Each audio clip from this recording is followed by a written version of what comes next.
చరిత్ర తెలుసుకుంటేనే చరిత్ర రాయగలరు అన్నది ఒక నానుడి. ఈ చరిత్ర చాలామంది 1947లో మనం ఎవరం పుట్టుండం, కానీ ఇన్ని సంవత్సరాలు దాన్ని దాచిపెట్టి ఏవైతే ప్రభుత్వాలు దానికి రెస్పాన్సిబుల్లో అది కావడానికి వాళ్ళు దోహదపడ్డారో వాళ్ళందరూ కూడా ఈ సంవత్సరాలు దాన్ని దాచిపెట్టినారు. మరి ఇది చరిత్ర కదా, అప్పుడెప్పుడో జరిగింది కదా, ఇప్పుడు దాని సమస్య మనకెందుకు?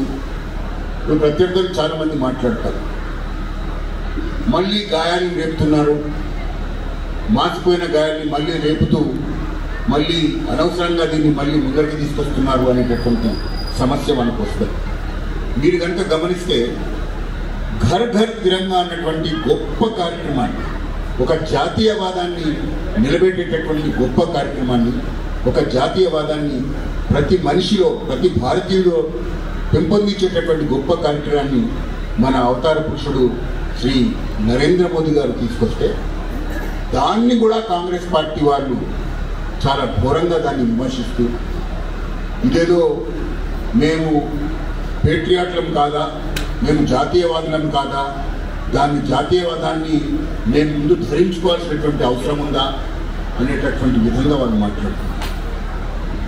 మరి మీరు కనుక గమనిస్తే కాంగ్రెస్ పార్టీ మన ప్రస్తుత అధ్యక్షుడు, అంటే అధ్యక్షుడు కాదనుకోండి, ఇంతకుముందు అధ్యక్షుడు, పెద్ద నాయకుడు, ప్రధానమంత్రి కావాల్సినటువంటి కలలు కంటున్నటువంటి నాయకుడు శ్రీ రాహుల్ గాంధీ గారు చైనాతో అగ్రిమెంట్ చేసుకున్నాడు, ఎంఓయూ చేసుకున్నాడు.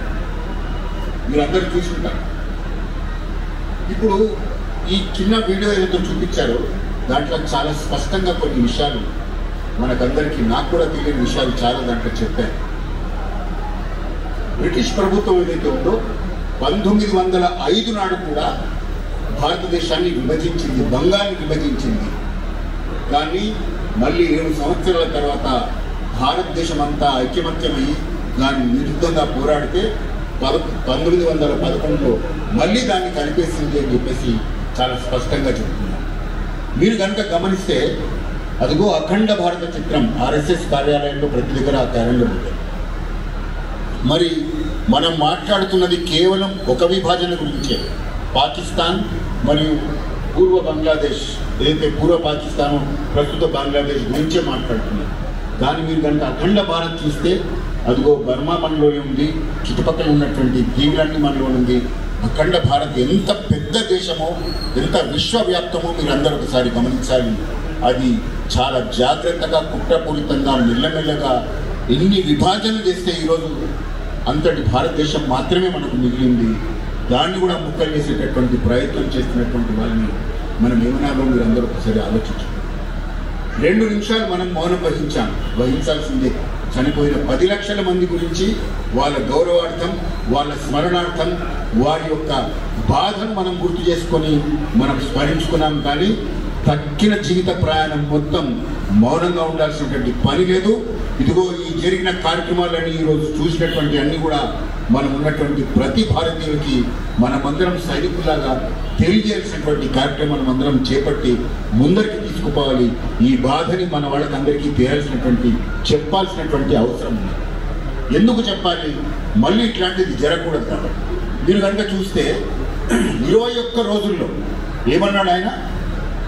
రెడ్ క్లిఫ్ అనే అతను వచ్చి 3 వారాల్లో 21 రోజుల్లో భారతదేశాన్ని 2 ముక్కలు చేశాడు. కనీసం ఆయనకి మన తీర్థ ప్రాంతాలు తెలియదు, మన కల్చరల్ తెలియదు, మన గురించి ఏమి తెలియకుండా ఒక గీత గీసేసినట్టుగా 21 రోజుల్లో. ఆంధ్ర తెలంగాణ కూడా 21 రోజుల్లో జరగలేదు. దానికోసం యుద్ధం జరిగి కొట్లాడి దాన్ని మెల్లగా చేసుకొచ్చింది. కానీ 21 రోజుల్లో కేవలం 3 వారాన్ని మాత్రం భారతదేశాన్ని 2 ముక్కలు 3 ముక్కలు చేసినటువంటి పరిస్థితి మనం గమనిస్తాం. దీనికి కారణం ఎవరు? మీరు కనుక కొంచెం జాగ్రత్తగా గమనిస్తే దీంట్లో మనం అనుకుంటున్నటువంటి పండిట్ జవహర్లాల్ నెహ్రూ ఎవరైతే ఉన్నారు, అట్లాగే మొహమ్మద్ జిన్నా ఎట్లయితే ఉన్నారు, అట్లాగే కాశ్మీర్కి చీఫ్ మినిస్టర్ అన్నటువంటి ఫరూక్ అబ్దుల్లా ఎవరైతే ఉన్నారు, మనం చరిత్రలోకి కొంచెం జాగ్రత్తగా కనుక పోతే కనుక ఇందిరాగాంధీ యొక్క సెక్రటరీ యొక్క బుక్ రాశాడు. ఆ బుక్ రాసి మీరు కనుక చదివితే వీళ్ళు ముగ్గురు కూడా బ్రదర్సే, కజిన్ బ్రదర్స్ వాళ్ళందరూ. ఈ ముగ్గురికి భారతదేశాన్ని, ఒక రాజ్యాన్ని, ఒక ప్రాంతాన్ని వాళ్ళకు అప్పచెప్తున్నట్టుగా జమీందార్ లాగా ఇచ్చేయడానికి 3 భాగాలు వేశారు. ఒక భాగానికి నిజంగా ముస్లిమైనటువంటి పండిట్ జవహర్లాల్ నెహ్రూకి ఇవ్వడం, దాని తర్వాత జిన్నాకి ఇవ్వడం, దాని తర్వాత ఫరూక్ అబ్దుల్లా. ఒక సంస్థానం మీకు పంచుకోవచ్చు అని చెప్తున్నటువంటి ప్రక్రియలో వాళ్ళు ఇచ్చుకున్నటువంటి పరిస్థితి. కానీ అటల్ బిహారీ వాజ్పేయి గారు చాలా చక్కగా చెప్పారు, అఖండ భారతదేశం కోసం మళ్ళీ దాన్ని మనం ఏకీకృతం చేసి దానికోసం ప్రయత్నం చేయాల్సినటువంటి అవసరం ఉన్నది. అందుకోసమే ఈ విభీషక సంస్మరణ దిన్ అనేది చెప్తున్నారో, ఈ గాయాల 1947వ గాయాల దినం ఏదైతే ఉందో, సంస్మరణ దినం ఏదైతే ఉందో, ఎందుకోసం చేస్తున్నామంటే మళ్ళీ అఖండ భారతదేశం కోసం అటల్ బిహారీ వాజ్పేయి గారు కలలు ఉన్నటువంటి అఖండ భారతదేశం కోసం బలిదానం చేయడానికి సిద్ధంగా ఉండాలి. మళ్ళీ దాన్ని ఏకీకృతం చేయడానికి మనమందరం కమర్ కస్నా అన్నాడు, అంటే మనమందరం సమాయుక్తం కావాలని ఆయన చెప్తున్నాడు. మీరు అప్పుడెప్పుడో చరిత్ర అనుకుంటే దురదృష్టవశాత్తు ఈరోజు బంగ్లాదేశ్లో మన ముందర చరిత్ర కనిపిస్తుంది. చరిత్ర మళ్ళీ మన ముందరికి వచ్చి, మన కళ్ళ ముందరికి వచ్చి నంగా నాచ్ అంటారు కదా, విపరీతంగా విషపూరితమైనటువంటి నాట్యం మన ముందర చేస్తున్నాం. ఆరు ఉన్నటువంటి అంశం ఏంటంటే, ఎవరైతే ముజీబుర్ రెహమాన్, ఎవరైతే స్వాతంత్ర సమరోధులు ఎవరైతే ఉన్నారో బంగ్లాదేశ్లో వాళ్ళ కుటుంబాలకు రిజర్వేషన్లు ఇవ్వకూడదు అన్నది సమస్య. దాంట్లో హిందువులకు ఏదైనా పాత్ర ఉందా? వాళ్ళ హిందువుల్లో ఏమన్నా అవసరం ఉందా? మరి ఆ రోజు 10 లక్షల మందిని ఊచకోత కోసి, ముఖ్యంగా మహిళల్ని అత్యాచారాలు చేసి చంపేస్తే దాన్ని ఈరోజు మన కళ్ళ ముందర మళ్ళీ బంగ్లాదేశ్లో హిందువులందరినీ వెతికి మీరు గమనించాలి. ఎవరిని కులం అడగటం లేదు, ఎవరిని ప్రాంతం అడగటం లేదు. హిందూ అని చూసి, మర్మాంగాలు చూసి చెక్ చేసుకొని మరీ చంపేస్తున్నారు. హిందూ అని తెలిస్తే చాలా చంపేస్తున్నారు. ఇది అందరికీ చెప్పాల్సినటువంటి అవసరం ఉన్నది. ఇదేదో బంగ్లాదేశ్లో జరుగుతుంది కదా, మన దగ్గర జరగకపోవచ్చు అనుకుంటే ప్రమాదం. ఈ ప్రమాదాన్ని ముందు పసిగొట్టి మన జనాలందరినీ మేలుకొల్పి మనం జాగ్రత్త వహించి, భారత్ ఇప్పుడు బలూచిస్తాన్ మళ్ళీ కలుస్తామంటుంది. మన పిఓకే పాకిస్తాన్ అక్బర్ కశ్మీర్ వాళ్ళందరూ ప్రమాణం చేసి ఇండియన్ ఆర్మీకి భారతదేశంలో కలుస్తామంటున్నది. ఆ రోజులు దూరం లేవు, దగ్గరలో ఉన్నాయి. కానీ మనమందరం కష్టపడితేనే సాధ్యం, మనమందరం కృషి చేస్తేనే సాధ్యం. మనమందరం మన వాళ్ళకందరికీ నచ్చజెప్పి వాళ్ళకందరికీ ఒక తాటి మీదకి తీసుకొచ్చి ఆలోచన విధానాన్ని వాళ్ళకందరికీ చెప్తేనే సాధ్యం. కాబట్టి సైనికులంగా మనమందరం పనిచేద్దామని, దానికి అందరికీ మనం పునరంకితం అవుతామని చెప్పేసి మిమ్మల్ని అందరినీ వేడుకుంటూ నమస్కారం. పెద్దవాళ్ళు తప్ప యంగ్స్టర్స్కి ఎవరికి కూడా 1947 ఇండిపెండెన్స్ ఏది ఉందో ఆ సమయంలో 10 లక్షల పైగా మానవ నరసంహారం జరిగినటువంటి ఒక విషయాలు ఏమైనా తెలుసా? మాకు తెలుసని చేయలేపడే యంగ్స్టర్స్ ఓన్లీ ఒక్కరోజు చెప్తా ఉన్నారు. నేను పెద్దవాళ్ళు పెద్దవాళ్ళు కాదు. 1947లో 10 లక్షల మంది చనిపోయిన తర్వాత మన దేశానికి స్వాతంత్రం వచ్చింది. కానీ మనం ఏం చెప్తాం? మన దేశానికి స్వాతంత్రము అహింసతో వచ్చిందని చెప్తాం లేదా? అహింసతోని మన దేశానికి మన స్వాతంత్రం వచ్చి చెప్తుంటాం. అహింస అనేటటువంటి ఒక పదాన్ని ఈరోజు ముందుకు తీసుకువచ్చి కేవలము అధికార వ్యామోహంతో కాంగ్రెస్ పార్టీ ఆ రోజు ఈ దేశ విభజన చేసినటువంటి విషయాన్ని మనందరూ కూడా గుర్తించాలి. కాంగ్రెస్ పార్టీకి ఈ దేశం మీద మమకారం ఎందుకు ఉండదు అనే విషయాన్ని మీకు చెప్తాను. కాంగ్రెస్ పార్టీ ఫౌండర్ ఎవరు తెలుసా? ఇక్కడ కాంగ్రెస్ పార్టీ ఫౌండర్ ఎవరు? చాలా మంది తెలియదు. AO Hume's Britisher. ఆ బ్రిటిషర్ ఫారెనర్, ఇంగ్లాండ్ సంబంధించినాడు. అతను కాంగ్రెస్ పార్టీని స్థాపించాడు. మళ్ళీ ఈరోజు కాంగ్రెస్ పార్టీ ఒక అధినేత ఎవరు? సోనియా గాంధీ, ఫారెనర్. కాబట్టి దానికి ఓన్లీ ఇది ఒక లైటర్ వేలు చెప్పాను. కాంగ్రెస్ పార్టీని స్థాపించింది ఏఓ హ్యూమ్స్. కానీ ఆ రోజు 1947 కన్నా ముందు ఈ భారతదేశం విభజన కొన్ని దారులు కొన్ని కారణాలు ఉన్నాయి. 1905లో బెంగాల్ పెద్ద ప్రదేశం, బెంగాల్ని డివైడ్ చేసి ముస్లింలకు సపరేటు హిందువులకు సపరేట్ అనేటటువంటి ఆలోచన పెట్టి 1905లోనే ప్రయత్నం చేస్తే దేశమంతా దాన్ని వ్యతిరేకించింది, దాన్ని మళ్ళీ కలపడం జరిగింది. అప్పుడు పాకిస్తాన్ ఏర్పాటు అయినప్పుడు కూడా బెంగాల్ని తీసుకుపోయి పాకిస్తాన్ కలిపారు. ఎక్కడ ఈస్ట్ పాకిస్తాన్, ఎక్కడ వెస్ట్ పాకిస్తాన్, ఎందుకు ఈ రెండు భాగాన్ని కూడా ఒక దేశంగా పెట్టారు? కాబట్టి ఇందులో బ్రిటిష్ వాడు ఏంటంటే పోతూ పోతూ ఈ దేశం పెద్ద దేశము, ఈ దేశానికి అసలైనటువంటి ఒక సంపదనే ఇక్కడ ఉన్నటువంటి జనాభా, ఈ దేశాన్ని మేము 200 సంవత్సరాలు పరిపాలించాము, మీరు పోతూ పోతూ ఎందుకు దీన్ని ఇట్లా పెట్టిపోవాలి, ఏదైనా ముక్కలుగా చేయాలని చెప్పేసి ఆలోచనతో ఆ రోజు మన దేశాన్ని ముక్కలుగా చేయడం జరిగింది, 2 భాగాలుగా చేయడం జరిగింది. ఇది ఒకవైపు అయితే ఆ రోజు విభజన జరిగిన రోజు మన ఒక దేశంలో చాలా మంది ముస్లిమ్స్ ఉన్నారు. పాకిస్తాన్లో పక్కన పాకిస్తాన్లో కూడా హిందువులు చాలా మంది ఉన్నారు, పంజాబీలు ఉన్నారు. అంటే ఈ 1947 పార్టీషన్ కన్నా ముందు ముస్లిం లీగు మొహమ్మద్ అలీ జిన్నా ఆయనలో మా ముస్లింలకు సపరేట్ దేశం కావాలి అనేటువంటి ఆలోచన పెట్టినప్పుడు, మా ఒక ముస్లింకు సపరేట్ దేశం కావాలి అనేటువంటి జిన్నా ఈ 2 రాష్ట్రాల ఒక ఏదైతే వర్షన్ ఉందో, ఈ వ్యాఖ్యానం ఉందో ప్రజల్లో తీసుకోవడం జరిగింది. చాలా మంది ముస్లిం దాన్ని వ్యతిరేకించారు. కానీ కేవలం రాజకీయ స్వార్థం కోసం జిన్నా ఈ దేశాన్ని ముక్కలుగా చేసే మహాత్మా గాంధీ గారు అన్నారు, నా ముక్కలు కావాల్సిందే కానీ దేశం మాత్రం ముక్కలు కాదని చెప్పాడు. అది చెప్పిన కొన్ని రోజులకే దేశం ముక్కలు చేయాలని చెప్పి నిర్ణయం తీసుకోవడం జరిగింది. దేశంతో కూడా మత కలవలతో ఆ రోజు అనేక మంది చనిపోవడం జరిగింది. ఈ చరిత్ర మనం తెలుసుకోవాల్సిన అవసరం ఉంది. మనం చరిత్ర, భారతదేశానికి స్వాతంత్రం వచ్చినటువంటి ఒక నేపథ్యము మనందరికీ తెలవాలి. ఎందుకంటే ఏ రాష్ట్రమైనా సరే, ఏ దేశమైనా సరే, ఏ జాతి అయినా సరే తన చరిత్ర ఏదుందో దాని యొక్క పునాదిమైన నుంచి ఉంటుంది. The future of the any nation or culture or any community lies on the past, the foundation lies on the past. మన చరిత్ర ఎట్లున్నది, మనం ఎంత కష్టపడ్డామైనా నష్టపోయినామనే విషయాన్ని కూడా మన భావి తరానికి తెలియాల్సిన అవసరం ఉంది. ఈ యొక్క ఏదైతే స్వాతంత్రం తీసుకొచ్చారో ఈ కాంగ్రెస్ పార్టీ మీరు తెచ్చినామంటే తెలంగాణ మీ ఇచ్చినట్టు కానీ, కాంగ్రెస్ పార్టీ కాదు స్వాతంత్రం తెచ్చింది. స్వాతంత్రం తెచ్చింది ఈ దేశంలో భగత్ సింగ్ లాంటి ఒక నవయువకులు ఒక బలిదానం తెచ్చింది, కానీ కాంగ్రెస్ పార్టీ వల్ల కాదు. చంద్రశేఖర్ ఆజాద్ లాంటి నవయువకుడు వల్ల మనకు స్వాతంత్రం వచ్చింది, కానీ కాంగ్రెస్ పార్టీ వల్ల కాదు. కాంగ్రెస్ పార్టీ వాడి నష్టం జరిగిన విషయాన్ని చెప్తాను. ఆ రోజు మొహమ్మద్ అలీ జిన్నా, నెహ్రూ ఇద్దరు కలిసి నాకు పాకిస్తాన్ కావాలి అంటే నేను భారతదేశం ప్రధాని కావాలని ఈయన ఇద్దరిని కూర్చోబెట్టి ఆ రోజు బ్రిటిష్ వాళ్ళు చూసాం మనం లార్డ్ మౌంట్ బ్యాటన్ కు నెహ్రూ ఎంత దగ్గర పడింది, ఎంత సన్నిహితుడు.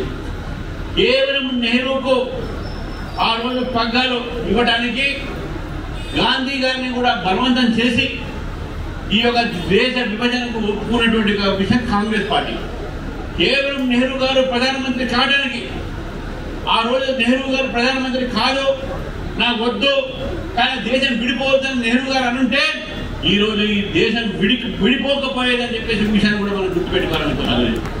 కానీ నెహ్రూ గారిని ఆ రోజు ప్రధానమంత్రి చేయడానికి జిన్నా ఒక మత ఛాందసం ఏతుందో, ఆయనకు మతం ఆధారంగా దేశం ఏదైతే కావాలో అది నిర్మాణం చేయడానికి ఆ రోజు ఉన్నటువంటి కాంగ్రెస్ పెద్దలు ఈ దేశాన్ని ముక్కలు చేశారు. ఈ దేశాన్ని ముక్కలు చేసినటువంటి సమయంలో అక్కడి నుంచి మీరు ఒక్కసారి కథ వినాలండి. ట్రైన్లు వచ్చినాయి, అమృత్సర్ నుంచి లాహోర్ నుంచి అమృత్సర్కు ట్రైన్లు వస్తూ ఉంటే ట్రైన్లో వాళ్ళ ఒక బంధువులు రైల్వే స్టేషన్లో వాళ్ళ కోసం ఎదురు చూస్తూ ఉంటే ఆ ట్రైన్లలో దాదాపు 20,000 శవాల కిందికి వచ్చిన చిన్న పిల్లలతో సహా మహిళలతో సహా ఏ మనిషి జీవించలేదు. రైళ్లలో శవాలు వేసి భారతదేశానికి పంపించడం జరిగింది. 10 లక్షల మంది చనిపోయినటువంటి ఒక చరిత్ర 1947 14th August అనే విషయాన్ని మనం గుర్తుకోవాలి. బిఫోర్ 47 ఇది గుర్తుపెట్టుకోవాలి. స్వాతంత్రం ఏదో మనకు అట్లా వచ్చింది కాదు. ఈ స్వాతంత్రం వచ్చిన తర్వాత కూడా మనం పడిన కష్టాలు మనం ఆలోచించాలి. ఆ మధ్య ఒక చట్టం మీద పెద్ద గొడవైన దేశం అంతా కూడా సిఏఏ అమెండ్మెంట్. సిఏఏ అంటే సిటిజన్స్ అమెండ్మెంట్ యాక్ట్. ఇది ఎందుకు వచ్చింది? ఆ రోజు లియాఖత్ అలీ ఖాన్ పాకిస్తాన్ ప్రైమ్ మినిస్టర్, నెహ్రూ భారతదేశం ప్రైమ్ మినిస్టర్ ఇద్దరు కలిసి ఆ రోజు ఒక నిర్ణయం తీసుకున్నారు. మీ దేశంలో ఉన్నటువంటి ముస్లింలకు రక్షణ కల్పించాలి, వారు ఆ దేశంలో ఉన్నటువంటి ఒక వ్యక్తులుగానే ఉండాలి, వాళ్ళ ఆ దేశంలో ఉన్నటువంటి ఒక నాగరికులాగానే ఉండాలి అనేటటువంటి ఒక ప్రస్తావన పాకిస్తాన్ పెడితే, ఇక్కడి నుంచి భారతదేశం కూడా ఒక ప్రస్తావన పెట్టింది.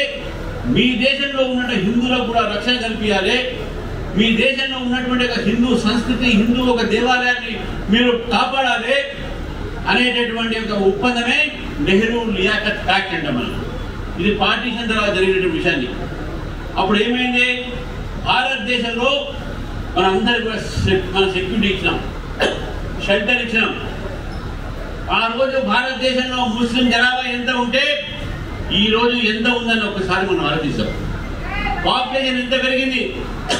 మనం ఇక్కడ భారతదేశంలో ముస్లింని మనం అధ్యక్షుని రాష్ట్రపతి చేసినాం, ముస్లింని క్రికెట్ ప్రెసిడెంట్గా క్రికెట్ క్యాప్టెన్ చేసినాం, మంత్రులుగా చేసినాం, గవర్నర్గా చేసినాం. కానీ పాకిస్తాన్లో హిందువుల జనాభా ఆ రోజు 20% ఉంటే ఈరోజు 7% కన్నా తక్కువ అనే విషయాన్ని కూడా మనం గమనించాలి. ఆ రోజు 5,000 గుళ్ళు ఉంటే ఈరోజు కేవలం 25 గుళ్ళు మాత్రమే ఉన్నాయి. 25 గుళ్ళు మాత్రమే ఉన్నాయి. ఎక్కడ పోయినా ఈ జనాభా, ఎక్కడ పోయినా ఈ యొక్క సంస్కృతి, ఎక్కడ పోయినా ఈ గుళ్ళు అంత దూరం కాదు. ఈరోజు పాకిస్తాన్లో ఆ రోజు లా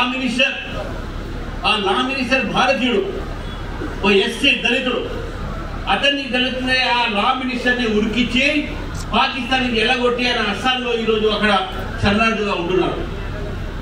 అటువంటి పరిస్థితి మనం పాకిస్తాన్లో ఈరోజు చూస్తూ ఉన్నాం. ఇంతకుముందు ఆ వంశాలు బంగ్లాదేశ్ గురించి మాట్లాడారు.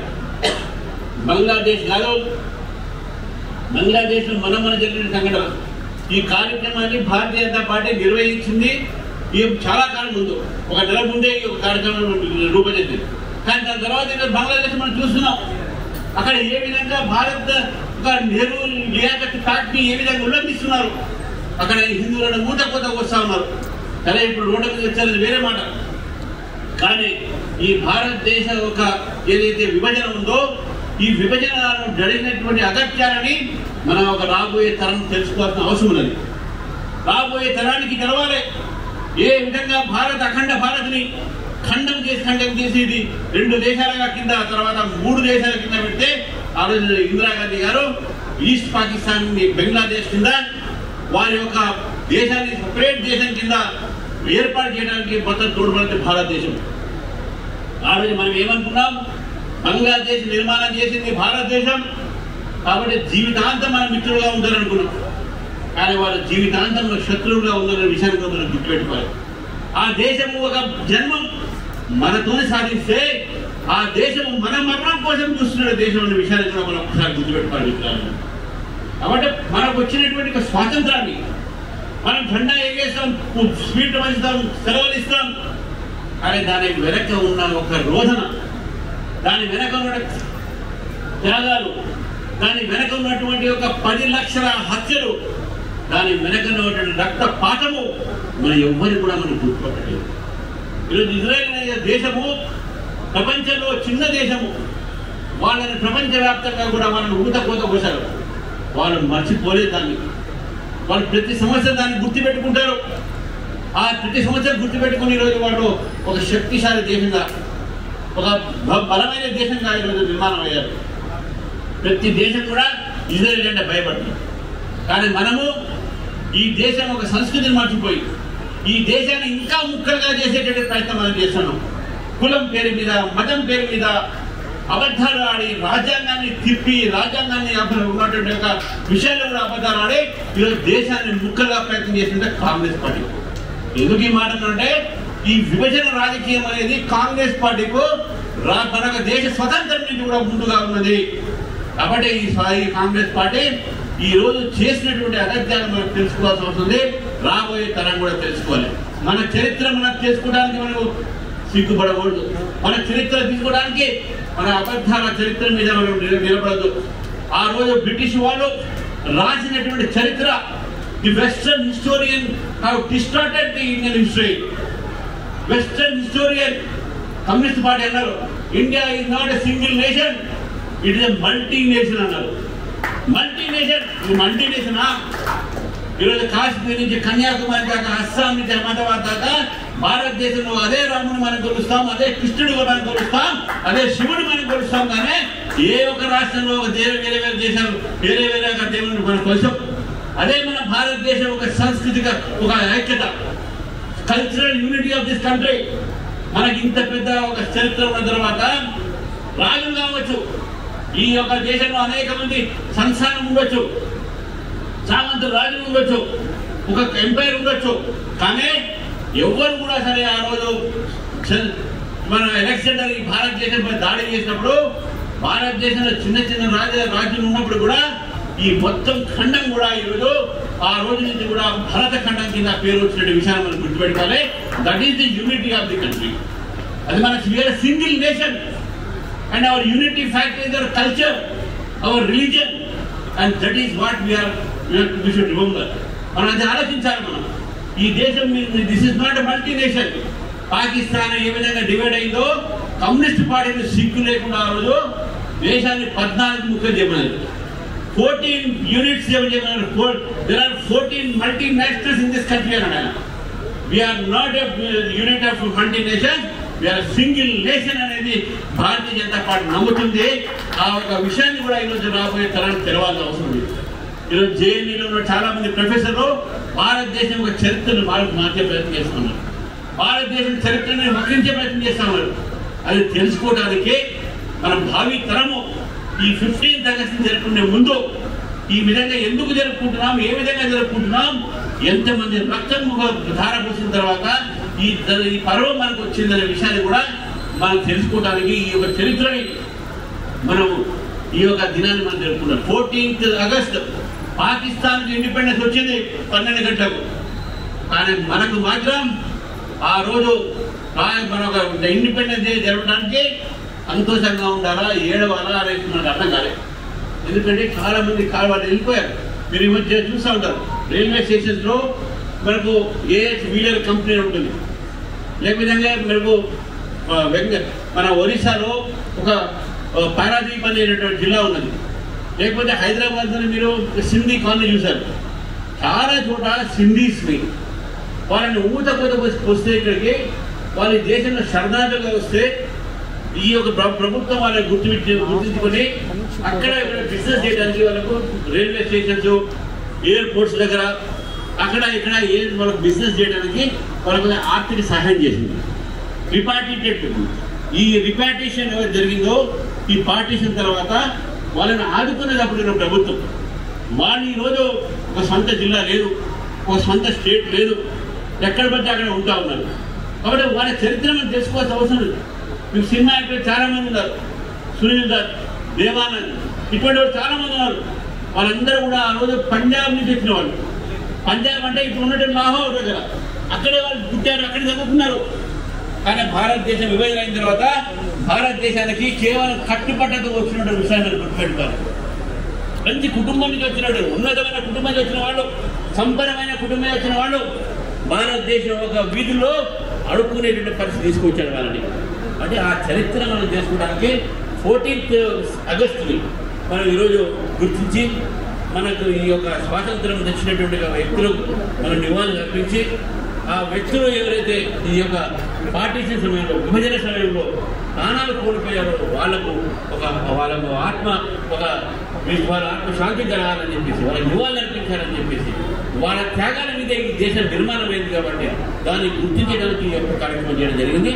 భారతీయ జనతా పార్టీ చేస్తున్న ఈ కార్యక్రమానికి మీ అందరూ కూడా ఈ సమయం కేటాయించినందుకు మీ అందరి యొక్క దేశభక్తిని నేను అప్రిషియేట్ చేస్తూ ఈ కార్యక్రమంలో పాల్గొన్న వారికి వాళ్ళు నిర్వహించినందుకు అందరూ కూడా పేరు నమస్కారం. భారత్ మాతా జై.